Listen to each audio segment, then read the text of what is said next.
Dios. Amén. Dios le bendiga a todos nuevamente.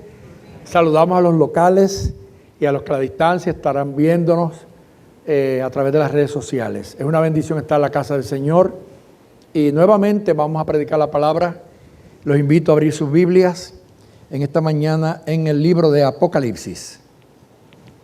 El libro de Apocalipsis. Vamos a continuar velando, no hemos terminado de velar. Pero hoy vamos a utilizar otro versículo como referencia. Y usted va a buscar la palabra en el libro de Apocalipsis, capítulo 3, versículos 2 y 3.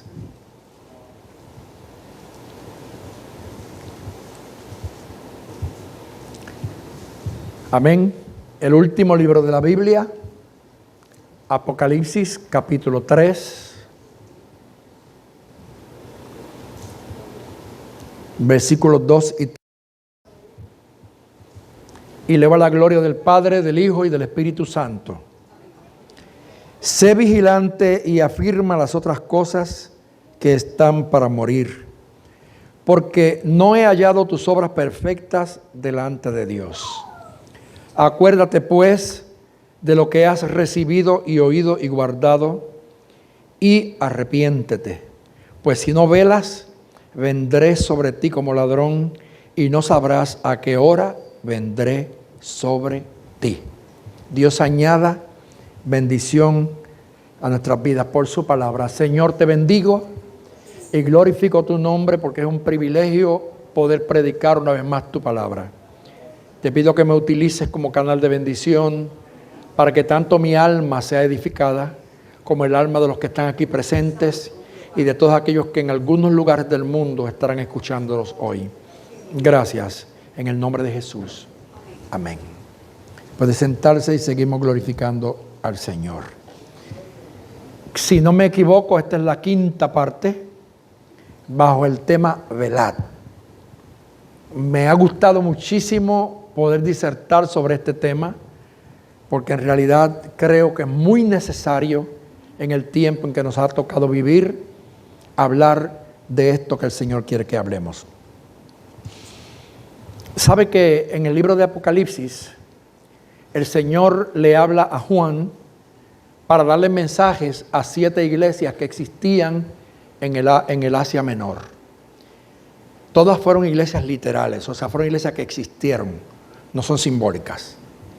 Pero al mismo tiempo, cada una de ellas representa un periodo de tiempo de la existencia de la iglesia desde que se funda en Jerusalén hasta el rapto.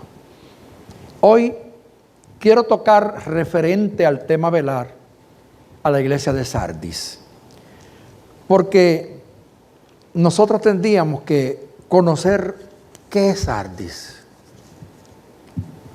La palabra Sardis tiene un significado muy bonito porque significa príncipe de alegría. Sardis, príncipe de alegría. Y es la quinta iglesia que aparece según el orden que fueron escritas en Apocalipsis. Ahora, se le da el nombre de la ciudad, porque es la iglesia que está en Sardis. Sardis era el nombre de la ciudad. Y esto era una ciudad muy antigua del Asia Menor, y según dice la historia, para el tiempo apostólico, para el tiempo de la iglesia apostólica, todavía esa ciudad prosperaba. Gracias al oro que tenían, que lo tomaban de un río llamado el río Pactolo, que atravesaba la ciudad de Sardis. Ahora, al principio esta ciudad había sido una ciudad muy fortificada al grado que dicen los escritores que era casi impenetrable. Era casi impenetrable poder entrar a Sardis.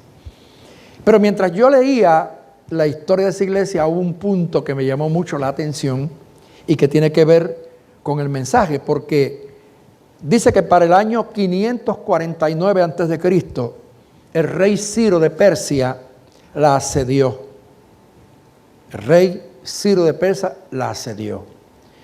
Ahora, la anécdota que le voy a decir ahora para mí es muy significativa porque dice que una noche uno de los soldados de Ciro, uno de los soldados enemigos, estaba viendo la ciudad y de momento vio la ruta por donde descendía uno de los soldados que vigilaba en la muralla, que era de los defensores de Sardis. ¿Por qué bajó? Porque se le cayó el yelmo. O sea, el soldado que está guardando la ciudad, se le cae el yelmo y baja descuidadamente por un caminito secreto a buscar su casco, su yelmo. Lo menos que se imaginaba era que había un soldado enemigo que lo estaba mirando. Y cuando ese soldado de Ciro vio que ese soldado bajó por esa ruta, inmediatamente entraron y esa noche cayó la ciudad de Sardis por el descuido de un soldado. Para mí esto es una lección espiritual muy importante que una vez más nos llama a velar. Porque aunque esto surge en el sentido secular de algo natural que puede pasar aquí en la tierra, un descuido humano en medio de una guerra humana, también nosotros que debemos de vivir en una fortaleza espiritual, tenemos que tener cuidado con nuestras armaduras de guerra. Porque el yelmo es una de las armaduras de guerra de la que predicamos hace un tiempo atrás. Algo pasó, porque el yelmo se supone que estuviera bien amarrado en la cabeza del soldado. Algo se le quedó suelto y en un movimiento que hizo, se le cayó el casco. Nosotros también, en nuestra armadura espiritual, mientras vigilamos, tenemos que tener cuidado que en un mal paso no se nos vaya a caer la protección divina. Y esta protección simbólicamente puede caerse cuando nos olvidamos de que hay un enemigo que nos está vigilando las 24 horas del día, porque mientras tú y yo estamos en esta tierra y estamos viviendo, tratando de serle fiel a Dios, hay un enemigo que nos vigila. El Espíritu Santo nos ha amurallado. Dios nos protege porque la Biblia dice que el ángel de Jehová acampa alrededor de los que le temen y los defiende. Pero es de nosotros la responsabilidad de velar en todo tiempo que no descuidemos ninguna de las partes de nuestra armadura porque algún soldado la está mirando. Ahora, hubo un detalle más de atención, porque eso fue en el año 549 a.C. Pero ¿qué pasa? Que en el año 214 a.C. vuelve y se repite la misma táctica por un hombre llamado Antíoco el Grande, que también llega y asedia la ciudad por el descuido de un soldado. O sea, esto me trajo a mí un mensaje espiritual, porque a veces nosotros tropezamos con la misma piedra varias veces. A veces nosotros le fallamos a Dios en algo y Dios nos perdona, nos levantamos y con el tiempo se nos olvida lo que Dios hizo por nosotros y volvemos a cometer el mismo descuido. ¿Sabe cuánta gente hoy en día se aparta del Evangelio porque descuidó la oración? Antier hablaba con una persona y me dolió mucho en el alma que me dijeron que una hermana a quien yo amo mucho con el alma, cristiana, sierva de Dios, en una ocasión se descuidó, se apartó por muchos años del Evangelio. Y luego regresó, se levantó, estaba muy activa, sirviéndole al Señor, cantando, glorificando a Dios con el talento que tenía. Cometió el mismo descuido y otra vez está en el mundo. Otra vez cayó. ¿Qué sucede? Es que la vigilancia es permanente. El problema es que a veces nosotros nos convertimos en luces navideñas. Y me explico. Para la época de Navidad, todo el mundo pone lucecitas que prenden y apagan. Prenden y apagan. Y cuando usted tiene una luz, por ejemplo, mire, ahora mismo en la carretera que va hacia Macao, después del huracán, pusieron unas luces solares en los focos. Pues yo no sé, había un tiempo que tú pasabas y ellas prendían, apagaban. Prendían, apagaban. En el momento que apagaban, tú no veías nada. Todo oscuro. Prendía la luz, oiga, qué hermosa la avenida. La apagaban, oscuro otra vez. ¿Qué sucede? La mayoría de los tropiezos suceden cuando hay oscuridad, cuando hay tinieblas. Por lo tanto, el velar debe ser algo permanente. Tú y yo no podemos cometer ni un descuido espiritual, porque en un momento en que nos descuidamos, podemos dar un tropezón. Eso es muy importante, que no se nos olvide. Ahora, vamos a ver entonces, ¿por qué el Señor reprende a la iglesia que está en la ciudad de Sardis? Primeramente, el Señor Jesús se identifica. Y en el primer versículo dice: escribe al ángel de la iglesia en Sardis. ¿Sabe que la palabra ángel significa mensajero? Viene de ángelos, significa mensajero. Y este es el título que se le daba al pastor de la iglesia, porque era el que comunicaba el mensaje, o el que comunica el mensaje del Señor. Y Dios le habla a Juan para que le hable al pastor, al ángel de la iglesia. Y que entonces él se identifica, después que le dice esto, se identifica y dice: el que tiene los 7 espíritus de Dios. Y hay gente que se confunde en esto y preguntan y dicen: bueno, pero es que Dios tiene 7 espíritus. Porque yo sé que Dios es espíritu. Y nosotros hablamos del Padre, del Hijo y del Espíritu Santo como persona. Pero aquí el que está hablando, ¿quién es? Jesús mismo. Él está hablando referente a su persona. Y él está diciendo: el que tiene los 7 espíritus de Dios, significa en el cual habita la plenitud del Padre. Porque el número 7 significa perfección o significa plenitud. Así es que él tiene el Espíritu Santo con todos sus poderes, con todas sus gracias y con todas sus operaciones. Nadie los recibe sin Jesús. Porque cuando él se fue, ahí sabe que él dijo: yo me voy, pero no los dejo huérfanos. Yo le enviaré de mi Padre el Espíritu Santo. O sea que el Espíritu que tú y yo tenemos hoy, esa persona gloriosa fue enviada por Jesús. Así es que no es que Dios tenga 7 espíritus o 20 espíritus o 10 espíritus, es que Dios, en Jesús se manifiesta la plenitud del Padre. El poder total de Dios está en Él. El Espíritu Santo se manifiesta a través de su persona. Ahora, Él le dice: yo conozco tus obras, que tienes nombre de que vives y estás muerto. Esas palabras son unas palabras muy trágicas, muy tristes, porque yo me pongo a mirar que las cosas externas que estaban en la iglesia de Sardis parecían como que eran normales o auténticas, pero tenían solamente la forma de piedad, pero en realidad no tenían el verdadero poder. No tenían el verdadero amor. Fíjese bien, un nombre de que se vive, pero no un principio de vida. Un nombre de que se vive, pero no un principio de vida. Y cuando yo leí este comentario, me puse a pensar en la condición de la iglesia actual en el mundo. Porque en realidad, hoy en día, la iglesia, la mayor parte de los países, se habla de que están avivadas. Porque la gente ha confundido el avivamiento con el ruido, la gritería, la danza, el mucho espectáculo, muchas demostraciones públicas. Pero ¿verdaderamente están avivadas? ¿De verdad tienen vida? Porque yo a cada rato hablo de esto. Y precisamente el lunes, mientras yo fui al canal del Milagro, donde transmitieron la entrevista que me hicieron, en un momento dado que estábamos hablando con algunos de los componentes del movimiento, estábamos recordando aquellos eventos gloriosos que viví en Puerto Rico, cuando la iglesia de Puerto Rico tenía vida. Era una iglesia viva. Y si nombraban una campaña evangelística en el Irán Bison, venía gente de Mayagüez, venía gente de Isabela, venía gente de Ceiba, de Humacao, de Fajardo. Se llenaban las guaguas y todas las iglesias cerraban sus actividades locales para tener unidad en el espíritu.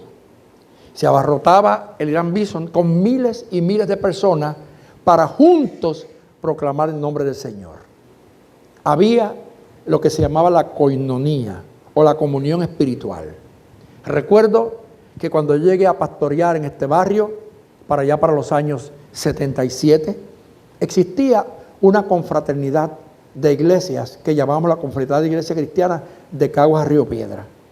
Todos los pastores de este área nos conocíamos, todos.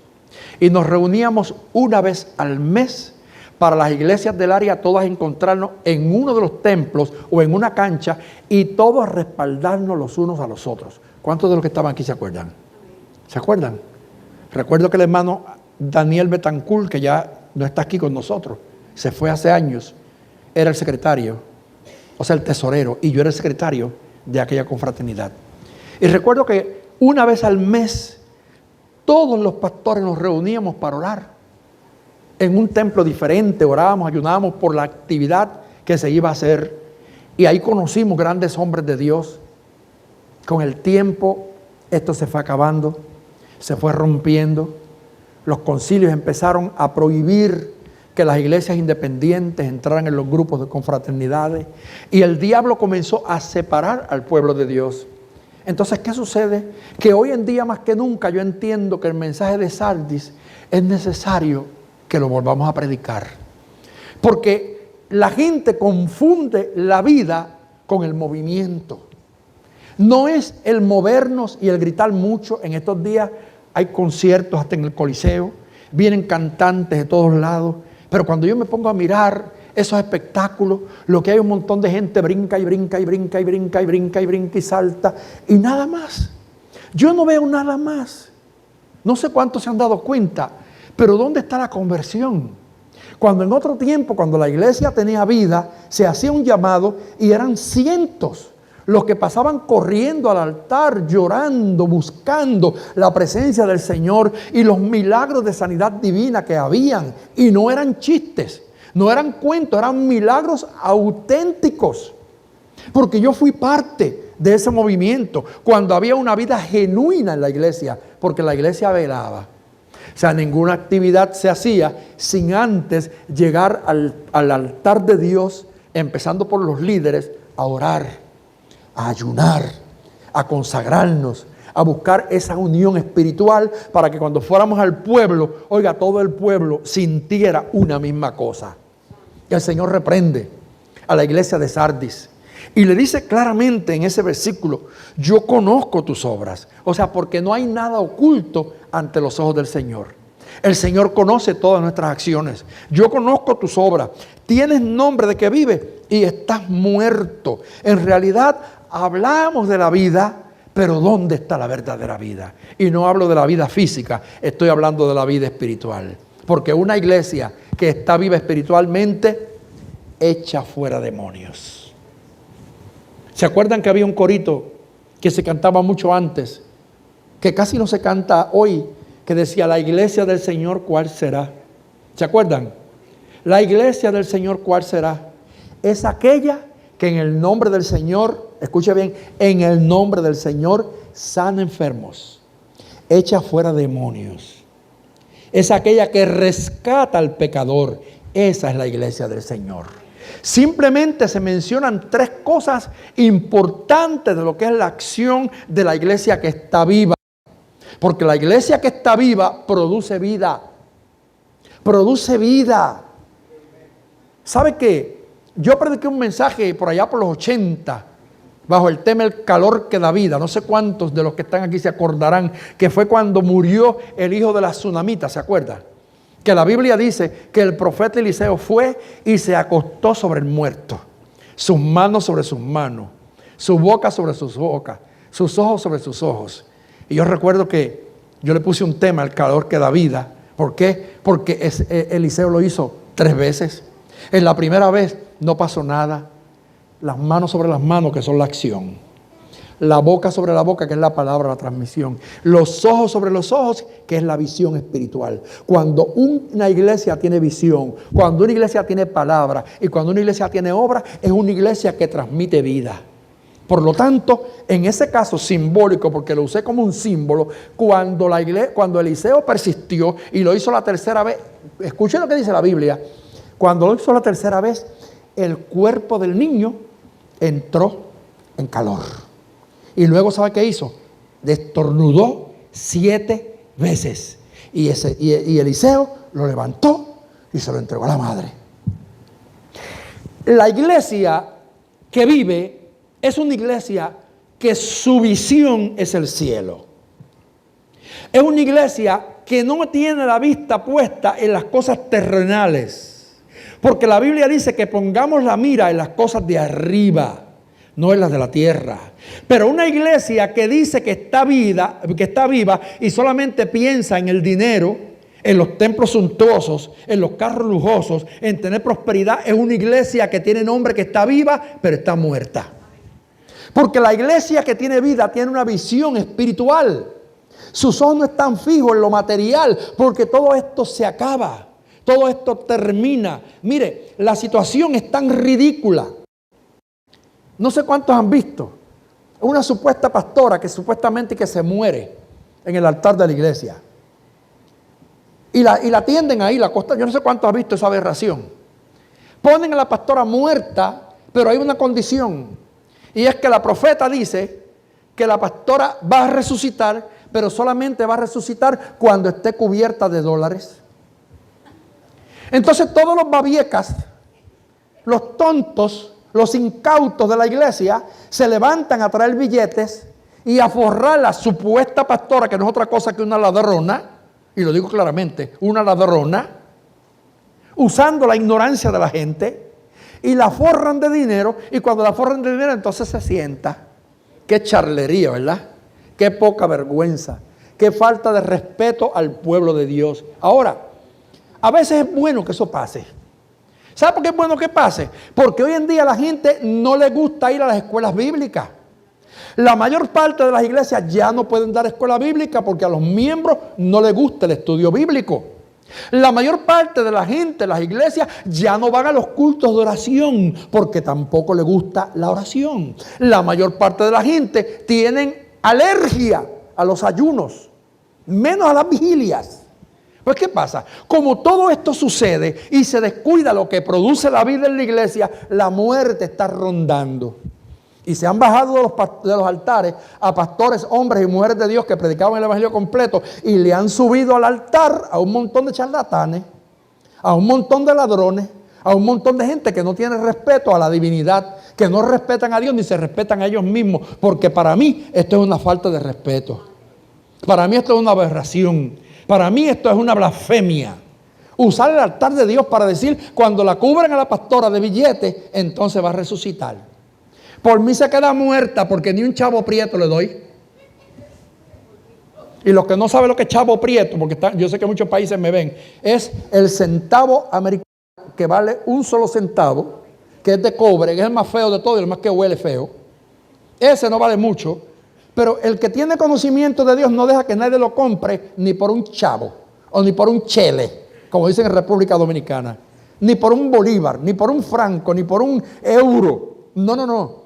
¿Por qué razón? Porque cuando tú tienes conocimiento de la Biblia, tú estás en la vida verdadera.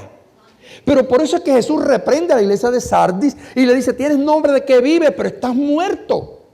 Porque al muerto lo tiran para donde quieren. Al muerto hacen con él lo que quieren. Al muerto, mire, usted ve que yo me reí antier porque una persona me estaba contando que el esposo le dijo, ¿verdad? Que cuando se muriera tenía que enterrarlo en tal tumba y en tal sitio, estilo otro. Y la gente hace eso, escribe en papel y todo. Pero a la larga, después que tú te mueres, ¿usted cree que la gente va a respetar lo que tú dijiste? Después que tú estás muerto, tú no puedes decir nada. Te van a meter donde quiera. Yo tenía un familiar que se iba a morir y mi tío me llamó un día y me dijo, tu tía está loca. Y dije, ¿por qué? Y me dijo, porque ya se está muriendo.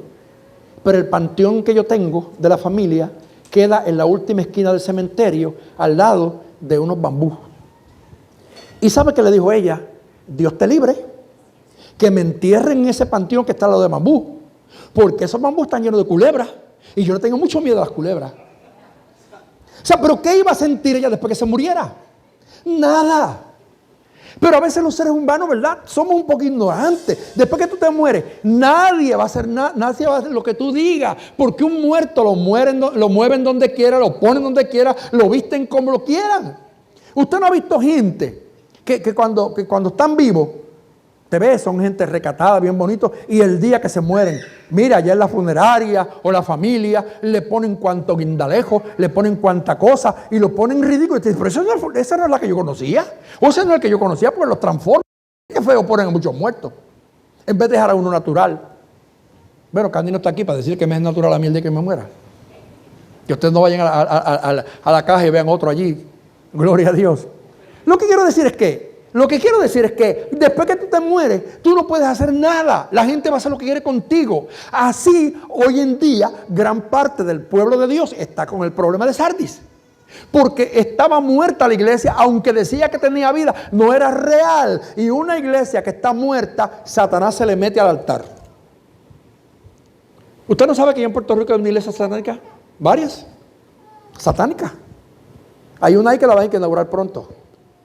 Lo vi que la pusieron el otro día por Facebook. Con la misma imagen y todo del templo que hay en Colombia. Donde van a adorar a Satanás libremente. Entonces, el pueblo de Dios durmiendo y Satanás moviéndose. ¿Por qué? Porque cuando una iglesia está viva, esa iglesia tiene autoridad. Yo recuerdo, y nunca me olvidaré de esto, que cuando yo era un muchachito, en el barrio Antón Ruiz, donde yo me crié, hermano, le voy a decir, había 1, 2, 3, 4, 5, habían como 5 o 6 centros espiritistas, donde hacían veladas. Que yo recuerdo que yo vivía con mi abuelita y los viernes cuando empezaban a cantar allá las cosas esas que cantaban, yo casi me quería meter debajo de la cama. Porque yo era un nene y me daba miedo las veladas esas que daban casi toda la noche. Así, hermano. Pero yo recuerdo que cuando comenzó a predicarse el evangelio, mira, hermano, Dios bendiga a la iglesia de Lijas, en la que yo perseveré muchos años, y lo digo así abiertamente, porque yo recuerdo que en el año 72, el hermano Rubén Marín apareció a Antón Ruiz, a mi barrio, con la congregación de Lijas. Y el segundo culto, ¿sabe dónde lo dieron? En la casa de la bruja más grande que había en el barrio. Frente al centro espiritista, él le pidió permiso para conectar la energía eléctrica y allí dar un culto. Ese día fue que yo me reconcilié con el Señor. Oiga, hermano, y allí comenzó Dios a moverse. Y llegó el momento en que esa misma señora se convirtió al evangelio. La mayoría de practicaban la brujería, se convirtieron luego y la mayoría de ellas murieron en el evangelio. Porque cuando la iglesia está viva, los poderes del enemigo tienen que temblar. Los poderes satánicos se tienen que ir. Así es que la vida de la iglesia no consiste en que yo grite mucho, o en que baile mucho, o en que dance mucho, o en que hable mucha lengua. Es que yo tenga verdaderamente la manifestación del poder del Espíritu Santo. Una iglesia que tiene vida echa fuera demonios, hace que los centros del diablo se cierren. Una iglesia llena de Espíritu Santo le habla al drogadicto y Dios le quita el vicio. Una iglesia que tiene poder es una iglesia que evangeliza a la prostituta y se convierte en una misionera. Una iglesia que está viva es una iglesia que transforma naciones. Pero la iglesia de Sardis tenía nombre de vida y estaba muerta. No veía manifestaciones. Todo se había quedado en lo material. Porque es que tenían oro. Mucho oro. Que sacaban del río. Se sentían poderosos. Como hoy en día la gente se siente poderosa. Usted sabe que el amor al dinero es la raíz de todos los malos. El río Pactolo. Pues mire, ¿qué sucede? Una cosa es decir yo vivo y otra cosa es estar vivo. Y hablo en el sentido figurado. Porque había una gran mortandad en la iglesia de Sardis. Gracias a Dios, que de acuerdo al relato bíblico, todavía quedaban algunas cositas. Porque fíjese lo que dice el versículo 2. Sé vigilante, o sea, vela. Habla de la primera parte que yo prediqué sobre la vigilia. Y afirma las otras cosas que están para morir. Habían cosas que estaban a punto también de morirse. Muchas ya están muertas y otras estaban por morir. Y en el versículo 4, mira lo que dice: pero tienes unas pocas personas en Sardis que no han manchado sus vestiduras. Una minoría. Y usted sabe que yo muchas veces he hablado de la minoría.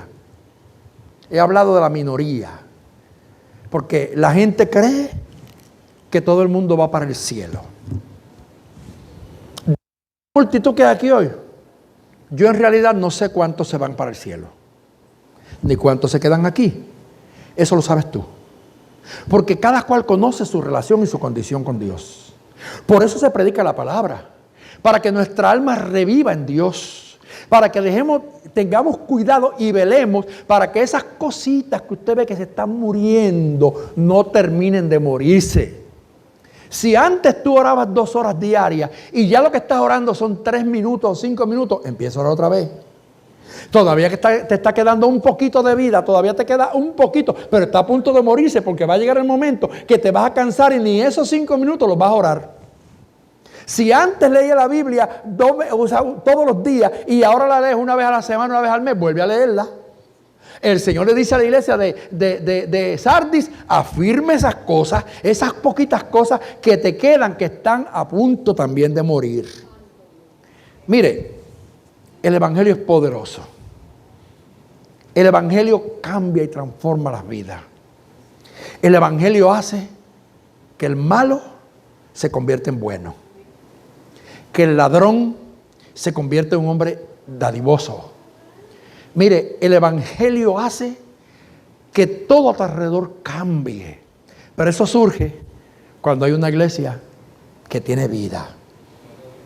Me vino a mí a la mente una experiencia que viví yo en la República Dominicana hace muchos años atrás. Porque referente a lo que dijo Edgardo hoy en el devocional, nosotros en esta iglesia, que nos consideran tradicionales, porque todavía usamos los himnarios, todavía aquí se canta con himnarios, y cantamos himnos con sentido bíblico.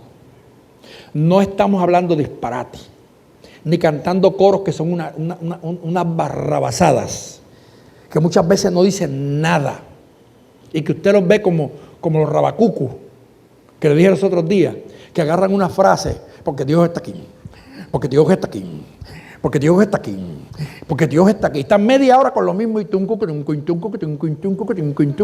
nada más, hermano. Se convierte en algo ridículo, se convierte en algo que cansa. Yo me hastío, porque yo voy a las iglesias y ponen a la gente de pie y los tienen 1 hora y yo lo que hago es que me siento.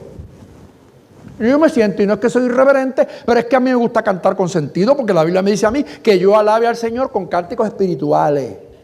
Y los cánticos que mueven mi cuerpo y me dan deseos de mover las piernitas o mover las caderitas. Usted sabe, pues ya eso no es espiritual. Ahora, cuando yo siento que mi alma adora a Dios, aunque las lágrimas me bajen, es porque es un cántico que está tocando lo más profundo de mi ser. Entonces un día yo estaba en la República Dominicana y estaba en una actividad que era de día. Para eso yo todavía no había ni fundado la misión Valles de Bendición. Yo era el director de misiones de la iglesia Fuente de Salvación Misionera. Y recuerdo que fui a una iglesia a predicar, pero antes del mensaje, bueno, los que me conocen aquí saben que a mí siempre antes me gustaba cantar, ¿se acuerdan? Que casi siempre antes de yo predicar, yo cantaba un himno porque era mi hábito, mi costumbre. Y entonces, pues ¿qué pasa? Que yo me acuerdo que antes de predicar, le dije, yo voy a cantar este himno. Y comencé a cantar, los ojos más bellos del mundo. ¿Se acuerdan? Son los que miraron al pobre pecador, hallándome perdido en pecados y en delitos. Sus ojos me miraron, la salvación me dio. Los ojos más bellos son los de mi Jesús. Y comencé a cantar. Y va una señora por la calle que lleva en la mano como una tacita, como una, como una ollita, qué sé yo, pequeñita en la mano. Y cuando va cruzando frente al templo, yo veo que se detiene en la puerta con la ollita. Y yo sigo cantando. Pero mientras yo sigo cantando, yo siento la presencia del Espíritu Santo. De tal forma que yo cantaba y me bebía las lágrimas. Y cuando sigo cantando, la iglesia completa empieza a cantar y a llorar. Y cada vez que yo sigo repitiendo la estrofa, la señora que estaba en la puerta comenzó a caminar y a caminar y a caminar. Y cuando yo terminé de cantar el cántico, ella se tiró de rodillas y me dijo, ore por mí. me quiero convertir. Yo no había predicado todavía. Simplemente estaba cantando un cántico espiritual. Cuando termino de orar por ella, le pregunto qué pasó y me dijo, mire, muy pobre. Y yo no tengo nada que comer en casa, pero yo salí con esta ollita en la mano a visitar a mi vecina para pedirle que me prestara un poquito de azúcar, porque no tengo azúcar. Pero cuando iba pasando, escuché su voz cantando, los ojos más bellos, y me paré, y mientras usted cantaba, yo sentí esos ojos bellos que me miraron. Yo empecé a sentir esa mirada noble que me estaba mirando a mí. Y a mí se me olvidó el azúcar que fui a buscar, porque recibí algo más dulce que la miel. Y ella cayó de rodillas y aceptó a Cristo como Salvador personal.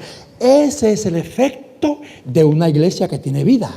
De una iglesia que no canta por cantar, sino que canta para adorar, que canta para glorificar el nombre del Señor, que canta no para que la gente brinque ni salte, que canta para que la alabanza perfume el trono del Señor. Y ese cántico penetra lo profundo del alma.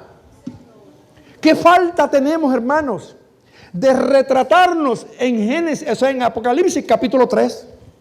¿Qué falta tenemos los cristianos de hoy de mirar la condición de Sardis, que se había convertido en una iglesia materialista y que estaba solamente confiando en lo que podían hacer materialmente y tenían apariencia? Y a Dios lo más que Dios aborrece, ¿sabe qué es? La apariencia, porque la apariencia es hipocresía. Dios quiere que seamos auténticos, que si cantamos, cantemos para Dios, que si predicamos, prediquemos para glorificar su nombre.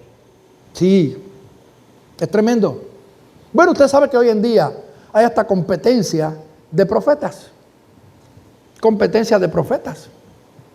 Esta semana pasada profetizaron que, creo que era el jueves o el viernes, que a las 10 de la noche se levantó una profeta y dijo, una profetisa, y dijo que a las 10 de la noche los haitianos iban a cruzar la frontera a invadir la República Dominicana. Y estaba todo el mundo asustado y todo el mundo orando en República Dominicana porque viene una invasión. Eso lo oí yo porque ahí lo trajo el mensaje desde allá. Hermanos, qué disparate. Qué disparate. Entonces, hoy usted ve montones de gente. Vamos a usar una frase puertorriqueña. Se las guillan. Porque aquí se dice se guillan, ¿verdad? Se las dan, se las echan de profetas. Y yo soy el profeta tal, yo soy la profeta tal, y yo tengo una palabra profética para ti, y comienzan con eso. Entonces comienzan a decir una serie de cosas que después no se cumplen. Cuando la iglesia está viva, ¿sabe qué hace? Que toda profecía la lleva al escrutinio bíblico.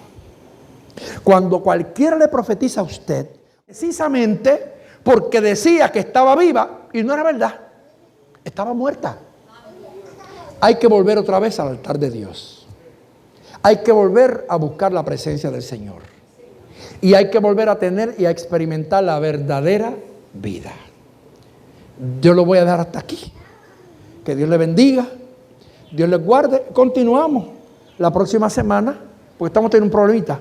Así es que adelante en el nombre del Señor. Que la gracia del Señor le cubra a todos ustedes. Y que el Señor permita que volvamos a experimentar la verdadera vida. Que no llenemos de olvido, de orgullo. Y recuerde bien, no deje que se te caiga el yelmo, porque tu enemigo te está velando y va a ver la brecha por donde tú vas a buscarlo y por ahí va a entrar a invadir tu ciudad. Dios te bendiga y Dios te guarde. Gracias.